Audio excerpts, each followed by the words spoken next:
Welcome back, everyone. C3 here, and welcome to part 3 of our introduction to spreadsheets. Our objectives for this part of our course is to launch Google Sheets. So we'll give you one more example, one review of how you can go about getting to Google Sheets. We'll then take an overview of the workspace within the Google Sheets interface. We'll begin designing our spreadsheet, which in this case is going to be a personal budget, by entering in our column and row headings.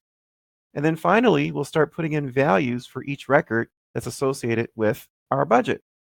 But first things first, what we'd like to do is get to Google Sheets. And in order to do so, we need to launch our browser of choice. For this course, we're going to use Google Chrome. And I've got Google Chrome icon right there on my desktop. You'll also notice that I might even have one on my taskbar, which on my screen is at the bottom. You can launch your Google Chrome from either icon of your choice. Just remember though, if you use the one that's on your desktop, that would be a double click with your left mouse button. If you're going to use the one that's on your taskbar, that would just be a single click with your left mouse button. I'm going to use the Chrome icon that's on my taskbar. So with one click, Chrome is going to launch for me. And in order for me to get to Google Sheets, I need to access my Google Drive. So in the top area where the address would go, the Uniform Resource Locator for the website, the web address, I'm going to type drive.google.com. That's one way that you can access Google Sheets. Because I go there quite often, you'll notice that it actually finished typing it for me before I actually typed the whole thing. If it didn't finish for you, no problem. Just type the whole thing out and then press enter. And you might find that next time it may finish it for you without you having to type the whole address. All right, so now I need to choose an account. I've got a number of Gmail accounts. Remember that if you've got a Gmail account, you indeed do have a Google Sheets account, regardless if you use Google Sheets or not. You can either use your personal account or you can use a private domain. If you're a member of testro.biz, you could actually use your testro.biz account to access all of the training that's associated with this course and any other course that's provided by testro.biz. And you will also have access to files that represent the finished product. So not only will you be able to build your own Google Sheets, for example, your own spreadsheets in this course, you'll have an example of a finished sheet that you can use and make copies of as you so see fit likewise. I am going to use my testro.biz account. So I will click once on that particular account.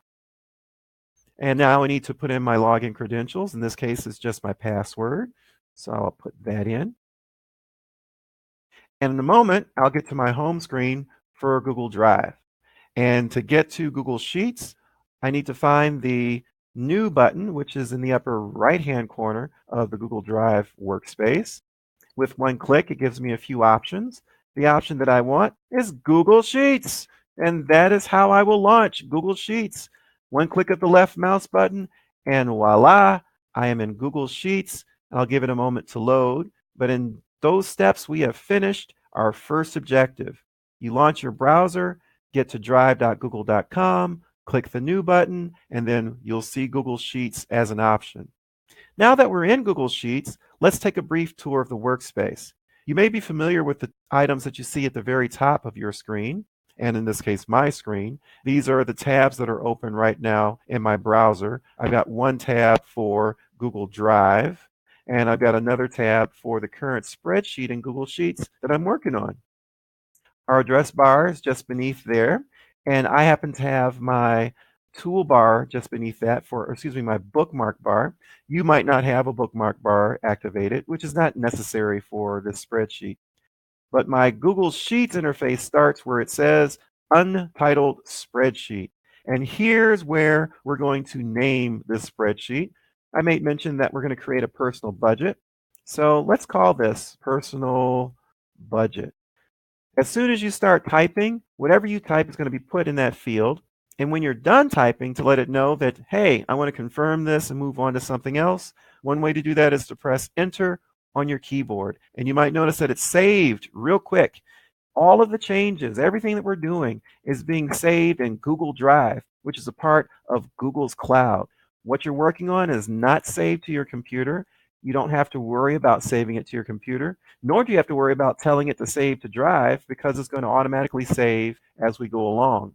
And later on, we'll show you how to indicate where to put it so that you can actually find it when you want to access your personal budget or any other file for that matter. Beneath the name, now we have our menu bar, which has commands like File, Edit, View, Insert, and so forth. Beneath there is our toolbar, which gives us some more access, quicker access to some of the more commonly used commands. Beneath the toolbar is something called the formula bar. The formula bar shows you the contents of a given cell that's active.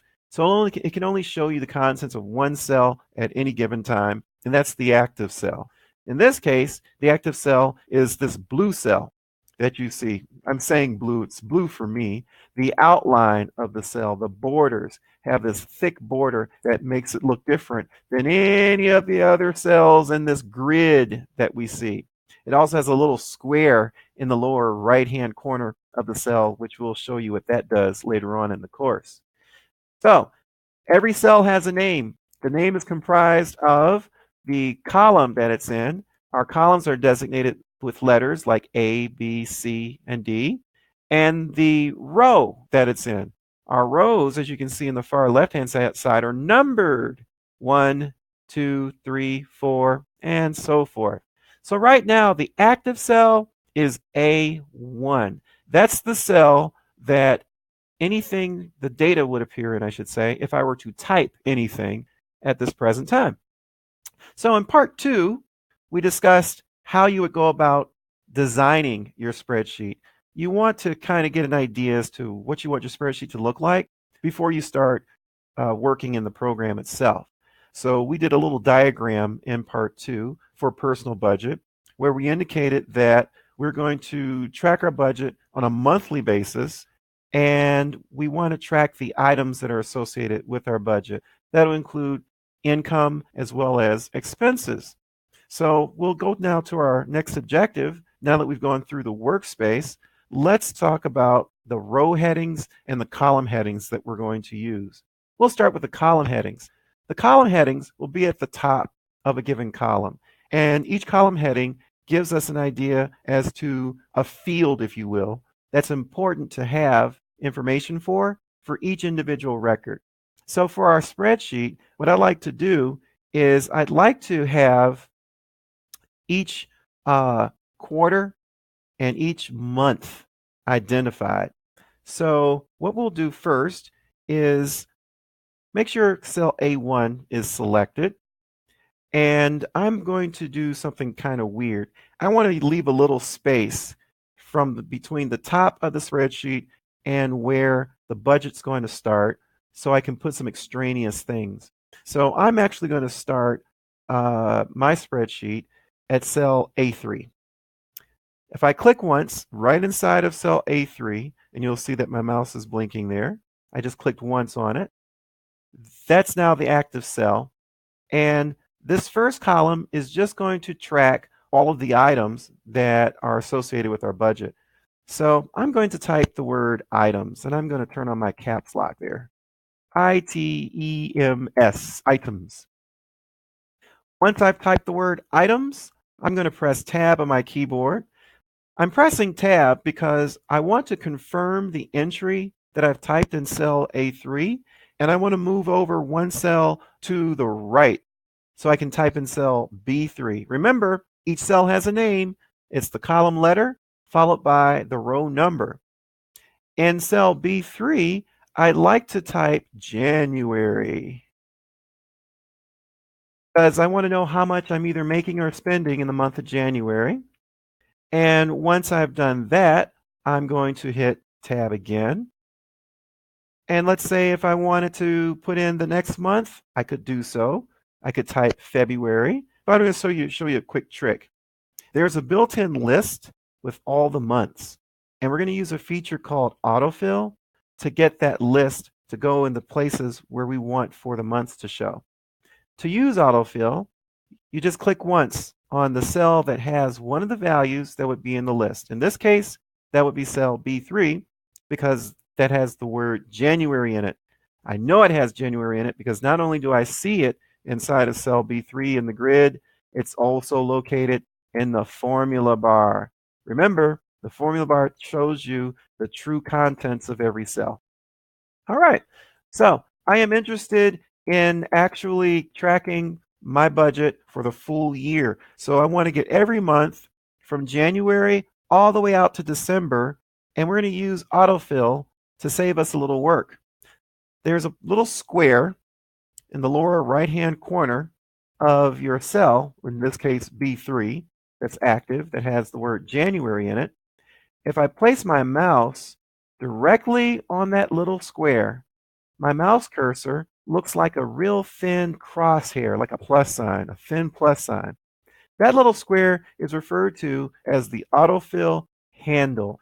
And with my cursor on that handle, it's almost like I've taken my hand and I've placed it on that handle. And I'm going to grab it and I'm going to pull that handle in the direction that I want the rest of the months to come out on. Sounds exciting. Let's try it. So I've got my mouse exactly where I want it. I'm going to click and hold on that left mouse button.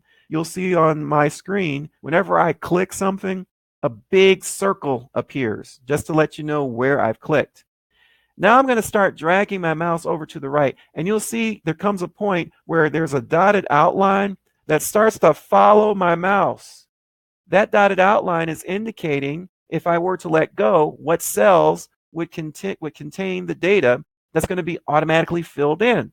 Well, since I want to have all of the months, I'm going to go from you see, we're going to start in B3 we've got B3 with January, February, March, April, May, June, July, August, September, October, November, December. So I need to go all the way out to column M, or better put, cell M3.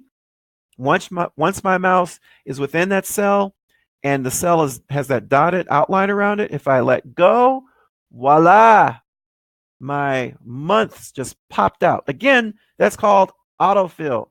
Great trick. This not only works in Google Sheets, it works in Excel, it works in LibreCalc, it works in OpenOffice Calc. Very common feature. And again, our changes are automatically saved, so I don't need to worry about clicking a save button. I'll just continue working. All right. So I've got most of my column headers in place. I'm going to jump now to my row headers. We're going to go to cell A4. I'm going to put the first item that's of interest to me. Now, as far as our budget is concerned, we're interested in not only tracking income, but also expenses. And so we're going to put sources of income as items, and we're going to put expenses as items. And we're going to separate the two a little bit so that when we look at the spreadsheet, we can see that, oh, okay, this is an item that's an income related item, and it'll be easy to distinguish the income from expenses.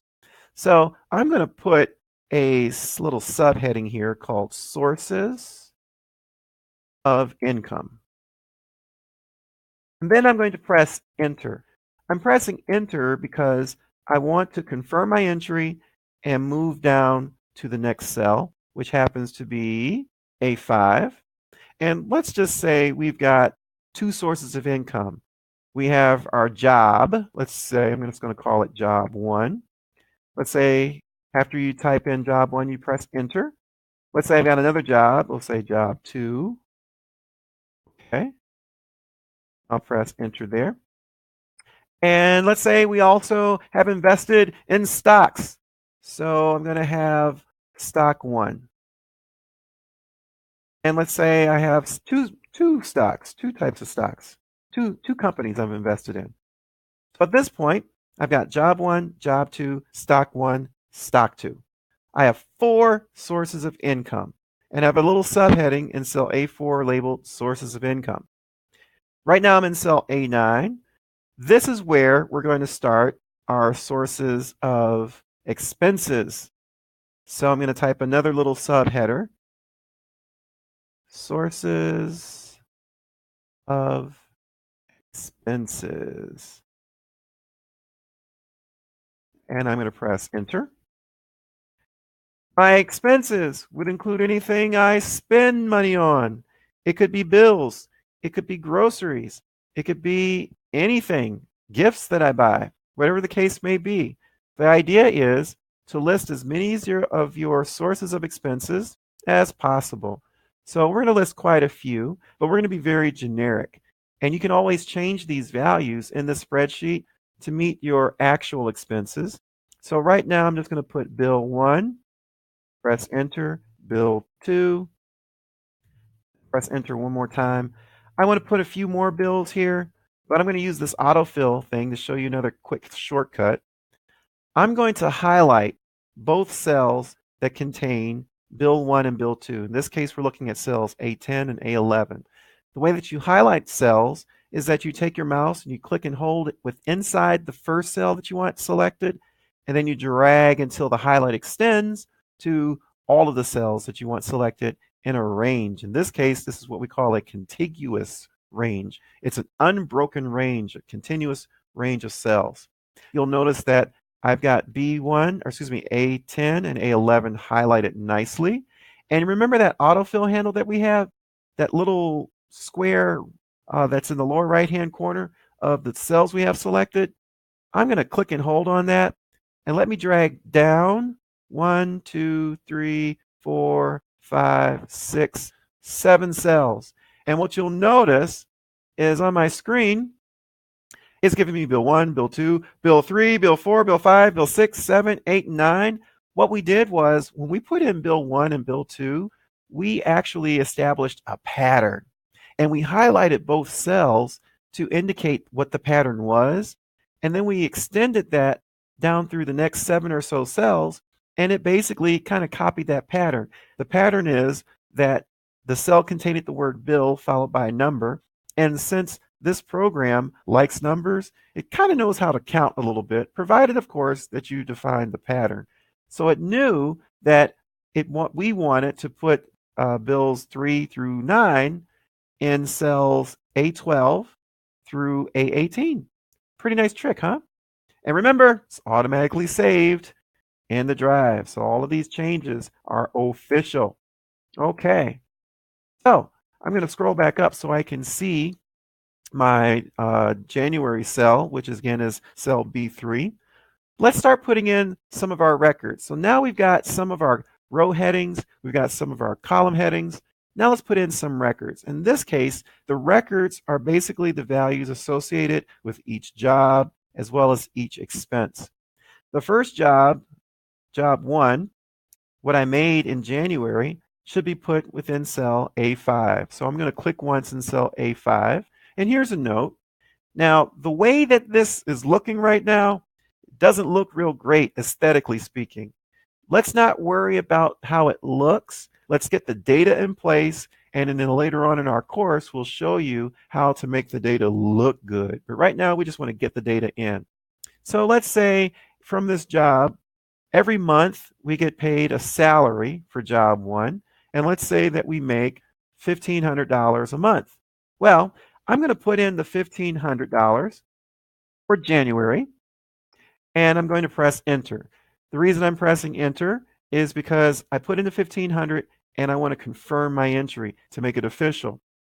Well, since we make $1,500 every month from this job, let's use autofill again. This is neat. I don't have to type 1,500 every month. I'm going to click once on cell B5 that has the 1,500 in it. Remember our autofill handle is that square in the lower right-hand corner. If I click and hold on that and drag it all the way over to where December is, which is cell M5, and let go, it's going to copy that 1,500 all the way across. Saved myself some typing using autofill. Great tool. All right, let's consider job 2. Job 2 is super part-time, and we don't necessarily make the same amount every month because maybe our schedule changes. So let's say in January, job 2 gave us $200. So I'll type 200 and press tab. In February. In February, Job 2 only gave me 150 hours. Dollars, excuse me. Didn't have as many hours. Hit tab again. In March, we got some extra hours. So let's say we got $300 in March. We'll hit tab. In April, we got $200. Tab. In May, let's say we got $250. Tab. June, let's go back to $200. Tab. July. July was a even shorter month. We only got $100 for July. In August, we got $300. In September, we got $350. October, we got $300. November, $200. And then in December, let's say we really got some hours, maybe for the holiday season. Let's type in 500, and then instead of hitting tab, press enter. Because we had tabbed over after every entry, once we got to that last entry in cell M6, when we pressed enter, it took us all the way back over to the first column in which we entered in our first string of values, if you will. Okay, so it kind of knew, hey, looks like you're entering in data. Let me take you down to the next row so you can start putting in your values there. Okay, here are our stocks. Let's say that with stock 1, we only get a dividend once a quarter. So we get a dividend in March, a dividend in June, a dividend in September, and a dividend in December. So I'm going to go over to March, click once there. Let's say we got a dividend of $20 in March. I'll press tab. Next, I'm going to go to June, click once under in cell B7 for June. That one we got a bigger dividend. We got twice as much, $40. Remember, whenever you put in a value, once you can the way you confirm it is either hitting tab or enter. I'm going to press tab. Got another dividend in September. I'll say that dividend was $15. So I'll type in 15 and hit tab.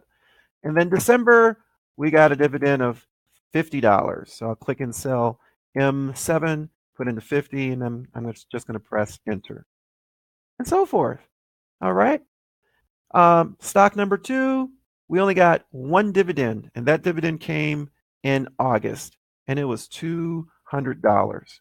So I click once in cell I8, and I press enter, and there we have it. Okay, so now that I've got my sources of income, now I would work on putting in how much I'm paying for my expenses for all of the bills. We're going to let you work on that for homework. You can put in whatever values you want, and then in part 4, we'll show you some more. But in case of this particular course here in part 3, what did we do? Well, we launched Google Sheets, gave you an overview of the workspace. We put in most of our column and row headings. In later parts of this course, we put in some additional headings because we want to not only track the individual values per every month, wouldn't it be nice to know the total amount that we're making for every part of our budget?